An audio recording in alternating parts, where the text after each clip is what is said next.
Hi friends, ఇప్పుడు 9 గంటలకి పూజ start అవుతుంది. చూడండి అందరూ.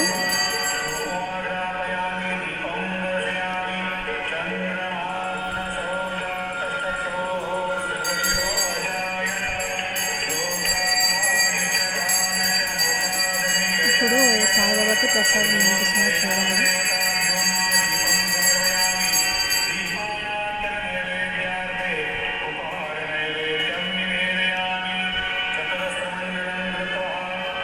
తొమ్మిది గంటలకి శేష జాత హారతి అన్నమాట. 9కి స్టార్ట్ అవుతుంది. ఇప్పుడు పూజ మొదలు పెట్టారు.